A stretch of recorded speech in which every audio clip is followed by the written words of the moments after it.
Rail মানচিত্রে জুড়ল জয়রামবাটি, অর্থাৎ এবার থেকে ট্রেনে জয়রামবাটি স্টেশনে যাওয়া যাবে, সেখান থেকে মাতৃমন্দির। সেই মাতৃমন্দিরের আদলেই স্টেশনটি তৈরি করা হচ্ছে এবং স্টেশন তৈরি হয়েছে, স্টেশনের কাজ প্রায় শেষ বলা যেতে পারে। লাইনও পাতা হয়ে গিয়েছে, পুণ্যার্থীরা বেজায় খুশি।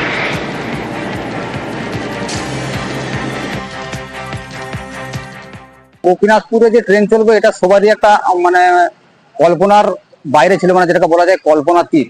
তো সেটাকে মোটামুটি 2 থেকে 3 বছরের মধ্যে সেন্ট্রাল গভর্নমেন্ট করে দেখিয়েছে এবং ভাবাদিগির কারণে যে জটটা ছিল সেটাও মোটামুটি কেটে গিয়েছে। তো যেটুকু জানা যাচ্ছে 26 তারিখের মধ্যে সিআরএস কমপ্লিট হবে, সেটা গোপীনাথপুর থেকে জয়রামবাটি পর্যন্ত, এবং জয়রামবাটির পর থেকে কামারপুর পর্যন্ত কাজ প্রায় অনেকটাই কমপ্লিট এবং লোকাল মানুষের সহযোগিতার সাথেই কাজটা সম্পন্ন হয়েছে। এবং তাতে করে কি সবারই একটা আনন্দের ব্যাপার যে গোপীনাথপুরে ট্রেন লাইন হচ্ছে, এটা আমাদের তো একটা স্বপ্ন ছিল, তো স্বপ্নটাকে সার্থক করে দেখাতে পেরেছে সেন্ট্রাল গভর্নমেন্ট এবং রাজ্য সরকার দুই। তো তার জন্য সবাইকে অসংখ্য ধন্যবাদ। মা ঠাকুর স্বামীজির আশীর্বাদ, আর আমি তো আজকে 50-60 বছর আছি, যে এই যে জয়রামবাটিতে রেল চলবে এটা তো আমরা আর স্বপ্নই করতে পারছি না। আজকে আমি এই 60 বছরের ভেতরে আমি রেলের যখন শব্দ পাই তখন ভাবি যে হায় ঠাকুর, হায় মা, তুমি দেখো যে তোমার দেশটা কি হচ্ছে। এত সুন্দর, এত ভালো, আমাদের হাজার হাজার রামকৃষ্ণ মিশনের শিষ্য ভক্তরা একবারে হাঁ করে আছে কবে হবে, কবে আসবো। আর এই যে সুবিধা, পাবলিকের যে কত সুবিধা হয়েছে তা বলে শেষ করতে পারবো না। কলেজের বয়স বেশি নয়, 2 দশক হবে, তার থেকে একটু বেশি। 2004 সালে তৈরি হয়েছিল সেই কলেজ, জাতীয় স্বীকৃতি পেল। কেশপুরের এই কলেজ ন্যাকের স্বীকৃতি পেল। সুকুমার সেনগুপ্ত কলেজ 2004 সালে তৈরি হয়েছিল। অধ্যক্ষ পড়ুয়ারা এই স্বীকৃতিতে বেশ খুশি।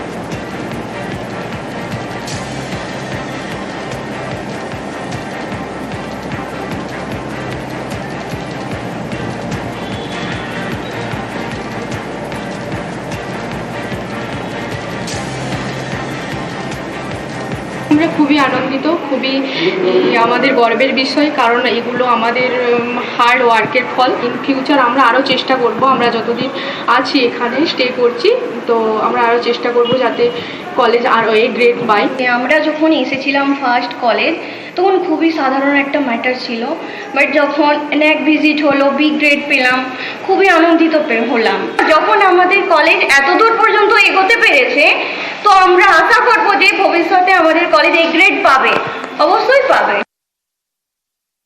2005 সালে এই কলেজ স্থাপিত হয়েছিল, অ্যাপ্লিকেশন হয়েছিল বিদ্যাসাগর ইউনিভার্সিটিতে। আমাদের যে ইনফ্রাস্ট্রাকচার আছে সেগুলো দেখে ফার্স্ট সাইকেলে আমাদের আমরা গ্রেড পেয়েছি। চেষ্টা করছি যে Netaji Subhas open university English বিষয়ে কোর্সটা চালু করার জন্য আমরা সমস্ত পদক্ষেপই নিয়েছি। কোচবিহার ছিল বিজেপির ঘাঁটি। নিশীথ প্রামাণিক বিপুল ভোটে জিতেছিলেন, মন্ত্রিত্ব পেয়েছিলেন। সে নিশীথ প্রামাণিক 2024-এ হেরে যান। কোচবিহারে বিজেপির ভরাডুবি হয়। কোচবিহারে একের পর এক পঞ্চায়েত দেখা যাচ্ছে, একের পর এক পঞ্চায়েত সেগুলো চলে আসছে তৃণমূলের হাতে। অর্থাৎ বিজেপির অস্তিত্ব সংকটে। ফিরতে হবে এখান থেকে, 2024-এ ফিরতে হবে। ফিরতে গেলে কি করতে হবে না, পুরনো কর্মীরা যারা নাকি বসে গিয়েছিলেন তাদের এবার নতুন করে আবার ফিরিয়ে আনা হোক, এরকমই একটা স্ট্র্যাটেজি নেওয়া হচ্ছে। কি জেলা নেতৃত্ব কি স্ট্র্যাটেজি নিচ্ছে, রাজ্য নেতৃত্ব কিভাবে স্ট্র্যাটেজি তৈরি করছে জানবো একদম কোচবিহার থেকেই। আমার সঙ্গে রয়েছে শুভঙ্কর। শুভঙ্কর, কোচবিহারে আমরা দেখেছি যে প্রভাব প্রতিপত্তি বিজেপির ছিল ধীরে ধীরে ধীরে ধীরে ক্ষয়িষ্ণু, এখন প্রায় নেই বলতে গেলে। এখান থেকে ফিরে আসার জন্য কি কি পদক্ষেপ করছে?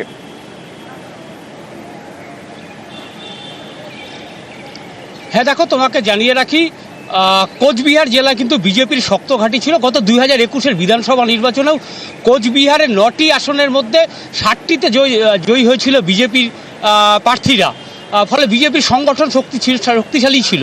কিন্তু পরবর্তীতে দেখা যায় বিজেপির একাংশ নেতৃত্বের ওপর বিক্ষুব্ধ হয়ে দলের বহু নেতাকর্মী তারা বসে যায়, এবং যার ফলশ্রুতিতে গত যে লোকসভা নির্বাচন 2024-এর সেখানে বিজেপির ভরাডুবি হয়।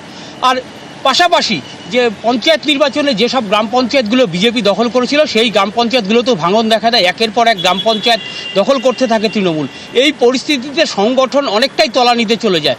যেহেতু সামনে বিধানসভা নির্বাচন রয়েছে বছর ঘুরলে, তাই এক্ষেত্রে নতুন স্ট্র্যাটেজি নিয়েছে বিজেপির জেলা নেতৃত্বে বদল এসেছে। জেলা সভাপতি হয়েছেন অভিজিৎ বর্মন, এরপরই তিনি উদ্যোগী হয়েছেন। এই যে যারা দলের ওপর, দলীয় নেতৃত্বের ওপর ক্ষুব্ধ হয়ে রাগে ক্ষোভে বসে পড়েছেন, পার্টির কাজে যাচ্ছেন না, সেই সব কর্মীদের নেতাদের ফেরানোর জন্য উদ্যোগ নিয়েছেন জেলা সভাপতি। তিনি ইতিমধ্যেই তালিকা তৈরি করছেন যে কারা কোন কোন এলাকায় কোন কোন নেতৃত্ব বসে আছে, কোন কোন সক্রিয় কর্মী বসে আছে, তাদের কাছে তিনি আবেদন বিজেপি জেলা সভাপতি কি বলছেন একবার শোনা যাক। আমাদের যে সর্বস্তরের কর্মী, একদম বুথ স্তর থেকে মণ্ডল স্তর এবং জেলা স্তরের সমস্ত কর্মীকে এবং যারা বসে আছেন, পুরনো রাজ্যকর্তা যারা আছেন, সবাইকে ডেকে একসঙ্গে আমরা কুচবিহার জেলায় আমরা সংগঠন তৈরি করবো এবং লড়াই করবো সার্ভিসে। ইলেকট্রিক বিল দেওয়া হয়নি বলে বিএলআরও অফিসেরই ইলেকট্রিক্যাল লাইন দেওয়া হলো কেটে। কত টাকার বিল বকেয়া ছিল, কেনই বা বকেয়া ছিল? সরকারি অফিস, সেই অফিসের বিল বকেয়া থাকবে।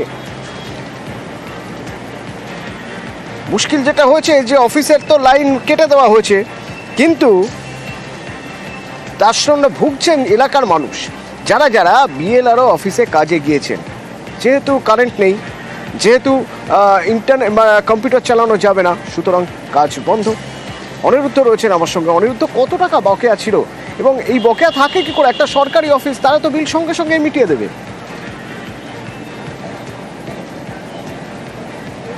একদমই অতনু, উত্তর 24 পরগনার গাইঘাটা বিএলআরও অফিসে যা বিদ্যুৎ দপ্তর সূত্রে খবর, প্রায় 36,000 টাকা কারেন্ট বিল বাকি থাকার কারণে গতকাল দুপুরে এই বিদ্যুৎ সংযোগ কেটে দেওয়া হয় বিদ্যুৎ দপ্তরের তরফ থেকে।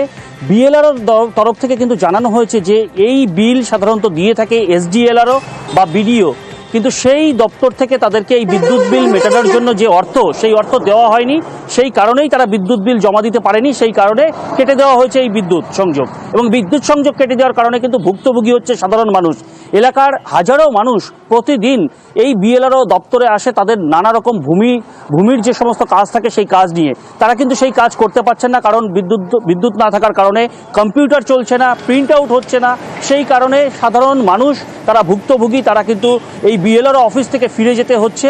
এবং যা নিয়ে সরব হয়েছে বলা যেতে পারে গাইঘাটা পঞ্চায়েত সমিতির সহসভাপতি, তিনি জানিয়েছেন যে আরও সচেতন হওয়া দরকার ছিল বিএলআরও সাহেবের, কারণ এরকম একটি জরুরি পরিষেবা যেখান থেকে দেওয়া হয়ে থাকে সেইখানে সাধারণ মানুষ এসে তারা ফিরে যাচ্ছে, এটা কোনো মতেই ভালো নয় এবং এ বিষয়ে আরও সচেতন হওয়া প্রয়োজন ছিল বিএলআরও। সচেতনতার অভাব নাকি বিএলআরও অফিসে টাকা নেই?